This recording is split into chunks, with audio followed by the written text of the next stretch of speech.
Et si la famille que vous pensiez connaître n'était en réalité qu'une illusion soigneusement entretenue, une soirée de célébration qui révèle des années de faveur, de silence et de sacrifices invisibles. Restez jusqu'à la fin, car ce qui va se briser ce soir pourrait bien changer une vie pour toujours. Qui mérite vraiment une place à table?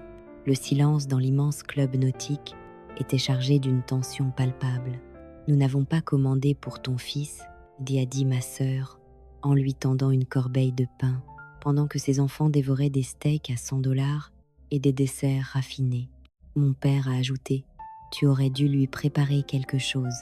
J'ai simplement souri et répondu: notez. Quand le serveur est revenu, je me suis levée et j'ai annoncé que j'avais passé la plus grande partie de ma vie d'adulte à réparer les erreurs de ma sœur, financières, émotionnelles, et même à garder ses enfants lors de ces escapades improvisées. Je l'avais fait sans beaucoup de remerciements, en entendant toujours la même phrase de nos parents: elle traverse une période difficile, comme si je n'en traversais pas. La vie de Valérie avait toujours été une succession de drames, mais elle retombait toujours sur ses pieds, parce que quelqu'un d'autre la rattrapait, habituellement moi et nos parents. Ils la traitaient comme une créature fragile qui ne pouvait être tenue responsable de rien. Le club nautique du Palais Doré se trouvait à l'extrémité du port, un endroit où les cotisations annuelles coûtaient plus cher que la voiture de la plupart des gens et où le coucher de soleil semblait être un luxe supplémentaire. L'air sentait le sel, l'eau et un parfum coûteux, un mélange épais qui me serrait toujours la gorge. Ce soir-là devait être une célébration. Mon père, Monsieur Henri Moreau, y prenait enfin sa retraite. Après 40 ans dans le droit des affaires, une carrière qu'il portait comme une armure. Ma mère avait planifié ce dîner depuis 6 mois, soignant chaque détail, des centres de table floraux au plan de table. Et ce plan de table était le premier signe que la soirée n'était pas seulement une fête, c'était une question de hiérarchie. La table principale était dressée pour 6, mes parents en tête, naturellement, Valérie et son nouveau compagnon d'un côté, mon oncle et sa femme de l'autre. Et puis, à quelques mètres, près de l'entrée de service et des portes battantes de la cuisine, une petite table ronde pour 2, moi et mon fils de 6 ans. J'ai essayé d'ignorer l'affront. J'ai essayé de me convaincre que c'était seulement une question de logistique, que la table principale était complète. Mais ensuite, les plats. Pour la table principale, un défilé de luxe, des tours de fruits de mer ruisselants de glace, des huîtres fraîches, des bouteilles de vin millésimées qui coûtaient plus que mon budget mensuel d'épicerie. Les serveurs se déplaçaient avec une efficacité silencieuse. Ils plaçaient des filets mignons et des queues de homard devant mes parents et ma sœur, Valérie, qui se présentait comme influenceuse lifestyle, mais influençait surtout le solde de mon compte bancaire, prenait déjà des photos, son téléphone flottant au-dessus des assiettes pour capturer l'angle parfait de l'abondance. Et puis il y avait notre table.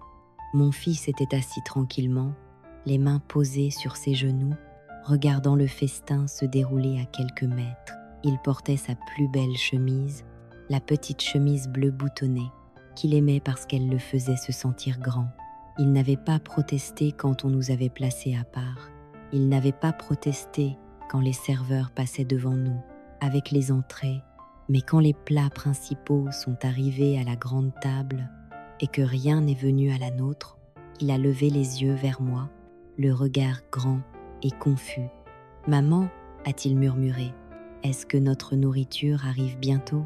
J'ai vraiment faim. » J'ai fait signe à un serveur, forçant un sourire poli. « Excusez-moi, je pense que vous avez oublié notre commande. » Mon fils et moi aimerions voir le menu. Le serveur a eu l'air mal à l'aise, son regard se tournant vers mon père. « Je suis désolée, madame. On m'a dit que le menu dégustation était réservé à la table principale seulement. Votre père a indiqué que vous n'étiez pas inclus dans le nombre de couverts pour le service du dîner. » Mon estomac s'est serré. J'ai regardé vers la table principale. Mon père découpait son steak, sans même tourner les yeux vers nous.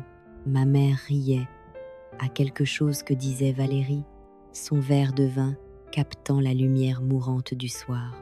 Je me suis levée et je suis allée vers eux. « Papa », ai-je dit d'une voix basse, « Jacob a faim. Pourquoi n'avons-nous pas été inclus dans la commande ?» Mon père n'a pas arrêté de manger.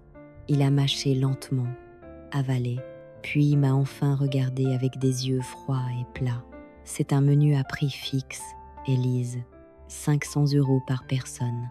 Nous n'avons pas pensé qu'il était nécessaire de dépenser cette somme pour un enfant de 6 ans qui n'appréciera pas l'huile de truffe. De plus, tu sais, les choses sont serrées en ce moment. Avec la transition vers la retraite, les choses étaient serrées.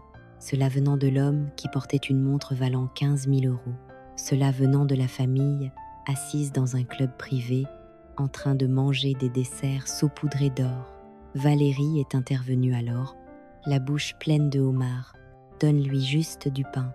Il adore les pains. » Elle a saisi la corbeille de pain gratuite au centre de la table et me l'a tendue. « Tiens, problème résolu. » Sous la table, j'ai vu sa main glisser un morceau de steak premier choix à son petit chien qui était assis dans un sac de créateur à ses pieds. Le chien avait du steak. Mon fils avait du pain. Je suis restée là, tenant la corbeille de petits pains froids, et quelque chose en moi s'est enfin brisé. Ce n'était pas un craquement bruyant, ce n'était pas un cri ni des larmes, c'était le son silencieux et terrifiant d'une fondation qui se fissure. J'ai regardé mon fils, qui m'observait avec des yeux pleins d'espoir, attendant que sa mère arrange les choses, qu'elle le protège, puis regardé ma famille, ma sœur nourrissant un chien mieux que son neveu, mes parents voyant mon fils, non comme une personne, mais comme une dépense inutile. Pendant des années, j'avais avalé ces indignités. Je m'étais dit que c'était simplement leur manière d'être, que si j'étais assez patiente, assez bonne, assez généreuse, ils finiraient par nous aimer comme ils aimaient Valérie. C'est drôle comme le cerveau nous protège. Il normalise l'anormal, jusqu'à ce qu'on oublie à quoi ressemble la santé. Quand on grandit dans un congélateur, on ne réalise pas qu'on frissonne. On pense simplement que c'est le temps qu'il fait. J'avais passé 29 ans à me rendre petite. J'avais passé 29 ans à m'excuser, d'occuper de l'espace, d'avoir des besoins, d'exister. J'avais réussi à me convaincre que leur cruauté était simplement une autre forme d'amour, un amour dur, un amour qui exigeait que je mérite ma place. Mais en regardant Jacob tenir un petit pain, comme un lot de consolation pour être né, la température a soudain changé. Je suis sortie du congélateur et pour la première fois de ma vie, j'ai senti la chaleur. Elle me brûlait de l'intérieur. Ce n'était pas de la colère. La colère est désordonnée. La colère est bruyante. C'était de la rage. Froide, claire, absolue.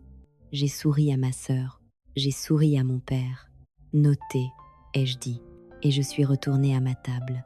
Je me suis assise en face de Jacob et j'ai mis la corbeille de pain de côté. Il m'a regardée, inquiet. « Maman, tu vas bien ?» J'ai tendu la main par-dessus la table et pris la sienne. « Je vais mieux que bien, mon chéri. » Je suis réveillée. J'ai fait signe au serveur à nouveau. Cette fois, je n'ai pas fait un geste poli. J'ai levé la main avec l'autorité de quelqu'un qui avait fini de demander la permission. Quand il est arrivé, l'air nerveux, je n'ai pas murmuré.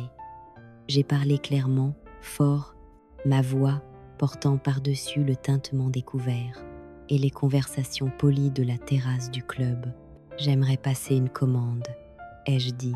Le serveur a jeté un coup d'œil à mon père, mais j'ai claqué des doigts pour ramener son attention sur moi. « Regardez-moi, s'il vous plaît. Nous ne commandons pas du menu fixe. Nous commandons à la carte et nous mettons cela sur le compte membre. » La tête de mon père s'est brusquement tournée. « Élise, qu'est-ce que tu crois faire ?» Je l'ai ignoré. « Pour mon fils, ai-je dit, il prendra le ribeye wagyu à point saignant, la coupe de 400 grammes et ajouter la queue de homard. » Oh, et un accompagnement de macaroni au fromage à la truffe, et pour le dessert, la soufflée au chocolat. Assurez-vous que ce soit la grande portion.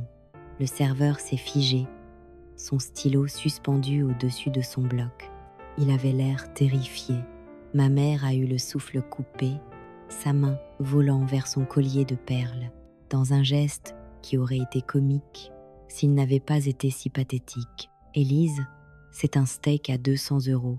Il a 6 ans. » Je me suis tournée vers elle. Ma voix était calme, conversationnelle, mortelle. « Je sais, maman. Mais puisque les choses sont si serrées, j'ai pensé que je pouvais vous aider. Voyez-vous, j'annule le reste de votre service de plat. » Je me suis retournée vers le serveur. Annuler le cabernet millésimé qu'ils ont commandé pour le toast. Annuler le réapprovisionnement de la tour de fruits de mer. Annuler le dessert pour la table principale. En fait, annuler tout ce qui n'a pas encore physiquement quitté la cuisine. Mon père s'est levé, son visage prenant une teinte violette dangereuse. « Tu ne peux pas faire ça, c'est mon compte. »« En fait, papa, » ai-je dit en le regardant dans les yeux, « c'est un compte familial. Tu m'as ajouté comme utilisatrice autorisée il y a 3 ans, quand tu avais besoin que je récupère ton pressing et que je fasse tes courses, parce que tu étais trop occupé à être important. Tu ne m'as jamais retiré, donc techniquement je peux commander ce que je veux. Et en ce moment, je veux que mon fils ait un steak, et je veux que vous le regardiez le manger. » Un silence est tombé sur la terrasse. La table des banquiers à côté s'était arrêtée de parler. Le couple près de la rambarde fixait la scène. Ma sœur avait l'air d'avoir avalé un citron. Mon oncle, qui avait observé toute la soirée en silence, a pris une gorgée d'eau et caché un sourire derrière son verre. Le serveur a regardé mon père, puis moi. Il a vu l'acier dans ma colonne vertébrale. Il a vu que je n'étais plus la même fille qui était entrée 1 heure plus tôt. Il a hoché la tête une fois. « Tout de suite, madame. » Et il est parti vers la cuisine. Je me suis rassise dans ma chaise et j'ai déplié ma serviette. Jacob m'a regardée, les yeux grands. « Maman, est-ce que papy est fâché ?» J'ai souri à lui, un vrai sourire cette fois. « Ça n'a pas d'importance, mon cœur. Ce soir, nous festoyons. » Et tandis que le serveur apportait le steak grésillant, le plaçant devant mon fils avec une fioriture habituellement réservée à la royauté, j'ai observé ma famille. Ils étaient assis dans un silence stupéfait, leurs propres assiettes paraissant soudain moins appétissantes. Ils réalisaient que la dynamique avait changé. Le distributeur automatique était en panne, le paillasson avait poussé des piquants, et la note arrivait enfin à échéance. Les conséquences du dîner étaient exactement ce à quoi on pouvait s'attendre. De la part de personnes qui valorisent l'apparence plus que le fond, le trajet du retour était silencieux, mais mon téléphone ne l'était pas. Il vibrait contre la console de ma voiture, comme un insecte piégé, bourdonnant de notifications. Je ne l'ai pas regardé. Je me suis concentrée sur la route, sur le rythme des lampadaires passant au-dessus, sur la respiration douce de Jacob endormi à l'arrière. Son ventre était rempli de bœuf wagyu et de chocolat, et il rêvait des rêves paisibles d'un enfant qui se sait en sécurité. J'aurais aimé pouvoir en dire autant pour moi. Quand j'ai enfin garé la voiture dans l'allée et porté Jacob jusqu'à son lit, je me suis assise au comptoir de la cuisine et je me suis versé un verre d'eau du robinet. Le silence de ma maison semblait d'habitude solitaire. Ce soir, il semblait lourd, chargé de la réalisation de ce que je venais de faire. J'avais humilié publiquement mon père. J'avais volé le contrôle à ma mère. J'avais ouvertement défié la hiérarchie familiale. Dans leur monde, c'était des offenses capitales. J'ai déverrouillé mon téléphone. Le premier message venait de Valérie. « Tu es psychotique. Tu as gâché la soirée de papa. Tout le monde parle de la façon dont tu as agi comme une folle. Envoie-moi 500 € pour les frais d'annulation. » Où je dis à tout le monde que tu as fait une crise mentale. Le deuxième venait de ma mère. « Je ne sais pas qui tu crois être, mais tu n'es